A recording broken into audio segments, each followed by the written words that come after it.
Bismillahirrahmanirrahim. Assalamualaikum warahmatullahi wabarakatuh.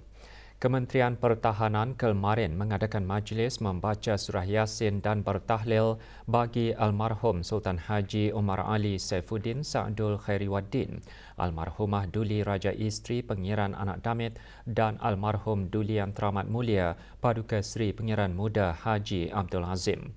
Majlis diadakan di Kubah Makam Diraja.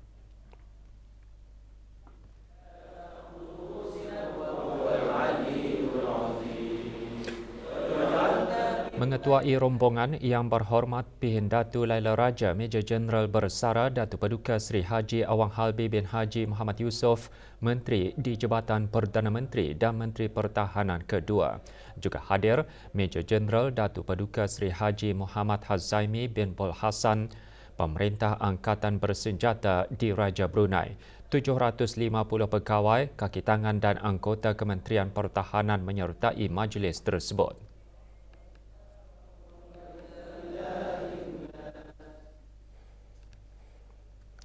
Juga mengadakan majlis yang sama Syarikat Pelabuhan Muara MPC. Majlis berlangsung di Kubah Makam Diraja.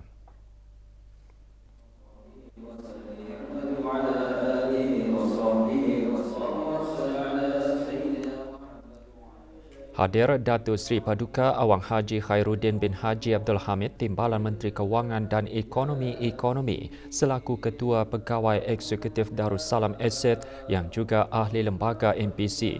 Majlis turut dihadiri oleh 40 kaki tangan MPC.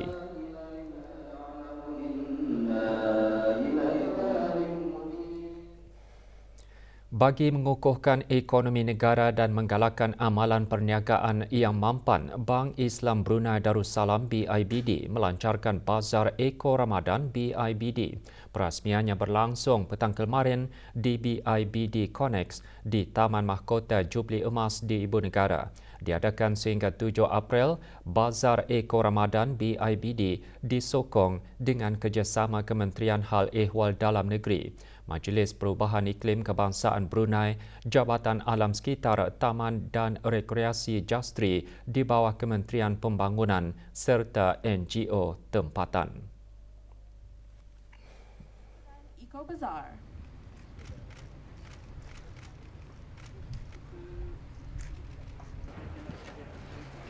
Pelancarannya disempurnakan oleh Yang Berhormat Datuk Seri Setia Dr. Awang Haji Muhammad Amin Liu bin Abdullah, Menteri di Jabatan Perdana Menteri dan Menteri Kewangan dan Ekonomi kedua selaku pengerusi BIBD, dan Yang Berhormat Datuk Seri Setia Awang Haji Ahmadin bin Haji Abdul Rahman, Menteri Hal Ehwal Dalam Negeri.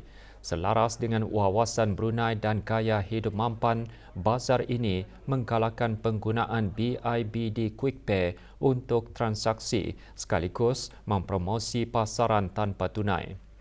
Selain itu, bagi menyokong inisiatif tanpa beg plastik Jastri dan sisa sifar SDG 12, para pengunjung digalakkan membawa barang guna semula, antaranya beg gitar semula.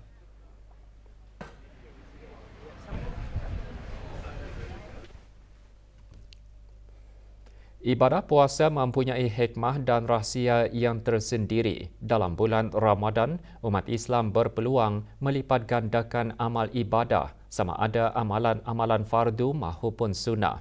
Justru pada bulan Ramadan jugalah kesempatan yang terbaik untuk memperbaiki diri dari sudut ibadah dan takarub kepada Allah Subhanahu Wa Taala. Perkara tersebut ditekankan dalam khutbah Jumaat bertajuk Manfaatkan Ramadan dengan Ibadah. Sesungguhnya bulan Ramadan ini adalah bulan istimewa kerana pada bulan ini dibukakan pintu-pintu syurga, ditutup pintu-pintu neraka dan syaitan dibelenggu. Justru sebagai hamba Allah yang sering melakukan kesilapan dan kekhilafan, janganlah kita melepaskan peluang di bulan yang mulia ini untuk memohon keampunan daripada Allah Subhanahu wa taala di atas segala dosa dan kesalahan yang kita lakukan, dan memohon kepada Allah Subhanahu wa taala supaya dijauhkan kita dari azab api neraka. Maka dalam kesempatan kita berada di bulan Ramadan ini, marilah kita istiqamah dalam beribadah kepada Allah Subhanahu wa taala.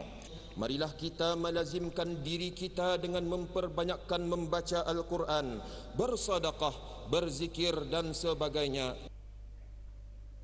Umat Islam di negara ini seperti lazimnya melakukan amalan menziarahi tanah perkuburan orang Islam, lebih-lebih lagi dalam bulan Ramadan. Ziarah kubur bukan sahaja tertumpu pada bulan Ramadan atau bulan Syawal, tetapi juga digalakan pada bila-bila masa, terutama pada hari Jumaat. Selain menziarahi ahli-ahli keluarga yang telah kembali ke rahmatullah, aktiviti membersihkan kubur dan membaca surah Yasin dan tahlil juga dilakukan. Amalan menziarahi kubur dalam bulan Ramadan adalah sunnah Rasulullah SAW seperti sabda baginda yang bermaksud sesiapa yang menziarahi kubur ibu bapanya atau salah seorang daripadanya pada hari Jumaat diampunkan baginya dan dia dicatat sebagai anak yang berbakti terhadap orang tuanya. Riwayat Hakim dari Abu Hurairah radhiyallahu anhu.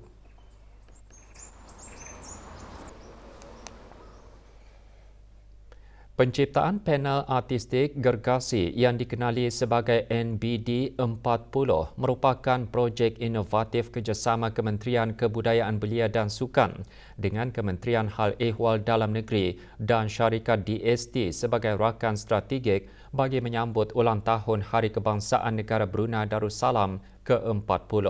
Seramai 65 penggiat seni dari ke-44 daerah menyumbang dalam projek ini. Panel artistik gergasi ini diletakkan di tempat-tempat strategik buat pertama kalinya di seluruh negara. Di daerah Brunei dan Muara, panel artistik gergasi NBD 40 diletakkan di Taman Mahkota Jubli Emas Bandar Seri Begawan. 16 orang terdiri daripada muralis, pelukis, artis grafiti dan pelajar sekolah menengah mengambil bahagian dalam mencipta panel artistik berkenaan. Kami pilih theme yang revolves around what Brunei is.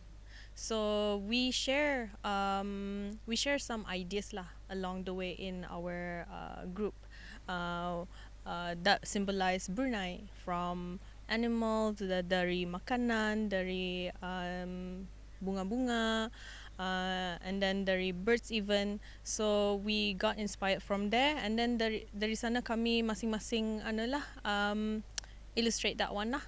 Yeah, tapi most of us ada a mixture between realism and abstract form. Yeah. Di daerah Belait, seramai 28 orang terlibat dalam menghasilkan projek panel artistik termasuk 20 penuntut dan seorang guru dari Sekolah Menengah Saidina Ali Kuala Belait. Salah satu karya mengenai Welcome to Oil Town diletakkan berhadapan mercu tanda Menara Cendera Kenangan di Kuala Belait.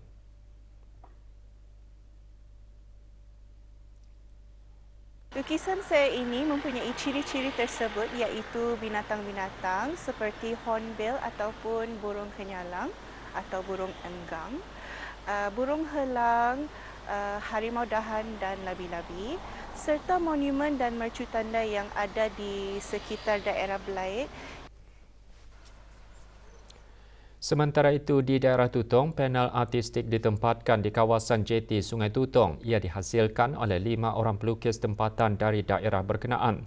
Tema lukisan artwork yang dihasilkan adalah berdasarkan negara Brunei Darussalam dengan tajuk Unity, berkonsepkan identiti daerah Tutong. Perbezaan color, perbezaan lines, shape, tapi semua tu ia wujud dalam satu space, satu ruang yang sama. Satu space yang ruang yang sama tu ia macam adalah hidup kita lah di Brunei. Ada banyak-banyak bangsa, macam-macam jenis orang, tapi still hidup dalam satu negara kan. So saya memilih konsep Unity, bertajuk Unity juga. Manakala projek panel di daerah Temburong diletakkan di ruang legar kedai Pekan Bangar, 5 orang penggiat seni mengambil bahagian dalam mencipta 5 panel artistik berkenaan. Karya seni yang dihasilkan melambangkan identiti budaya puak yang terdapat di daerah Temburong.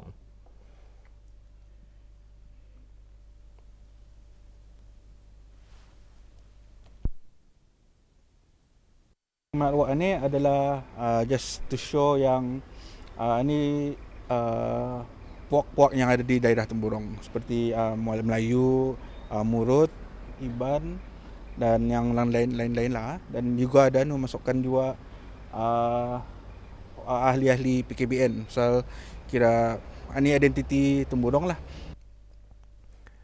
Panel Artistik Gergasi NBD 40 mengetengahkan konsep baharu iaitu pameran luar tidak hanya meningkatkan kemeriahan sambutan tetapi juga berperanan sebagai platform untuk masyarakat menghayati seni dan budaya dalam persekitaran semula jadi. Para pengunjung juga dapat menikmati keindahan dan menghargai karya seni tempatan di tengah-tengah lanskap. Ciri konsultasi video dalam aplikasi BruHealth akan memudahkan pengguna untuk mendapatkan perkhidmatan kesihatan secara dalam talian. Pada tahap permulaan, ciri baharu aplikasi BruHealth hanya memberi akses kepada beberapa buah klinik sahaja untuk pesakit mengadakan konsultasi video. Ikuti laporannya bersama pewarta RTB Rosimah Sulaiman. Selain meningkatkan kapasiti kaki tangan kesihatan, ciri konsultasi video juga dapat memberikan alternatif lain selain mengadakan perjumpaan dengan profesional kesihatan secara bersemuka. Menerusi ciri tersebut, perjumpaan akan menjadi lebih efisien dan memberikan impak maksimal. Pesakit tersebut dapat berhubung terus dan doktor dapat memantau dan melihat sama ada rawatan ini boleh digunakan secara online ataupun perlu didatangkan pesakit itu ke ibu kota untuk rawatan sepenuhnya. Salah satu lagi daripada kelebihannya, pesakit yang rutin datang berjumpa, mereka tidak semestinya perlu hadir ke klinik untuk berjumpa. Diagnosis dapat dibuat melalui history taking ataupun daripada simptom-simptom yang diutarakan. Pada masa ini, ciri konsultasi video hanya boleh dijadualkan oleh kaki tangan kesihatan sahaja. Kementerian Kesihatan juga mempunyai perancangan untuk memperkenalkan ciri konsultasi video ditempah oleh pesakit di masa akan datang. Rosimah Sulaiman melaporkan untuk Berita RTB. Kemahiran krochet atau mengait mampu menjana pendapatan. Salah seorang lepasan graduan Universiti Islam Sultan Sharif Ali Unisa manfaatkan hobi sejak di bangku sekolah rendah lagi dengan menjadikan hobi krochet sebagai perniagaan. Kami punya bag mini size yang bersaiz mini. Alhamdulillah penerimaan pelanggan kami sangat memberangsangkanlah. Kami pun dah expect juga pasal baru-baru mula juga kan kami menjual backpack daripada manik yang dibuat daripada manik dan yarn benang yang dikait atas lah. Menghasilkan beg-beg dengan menggunakan manik yang berlainan bentuk dan benang yang berlainan saiz, Mahira.co mempunyai pelanggannya tersendiri.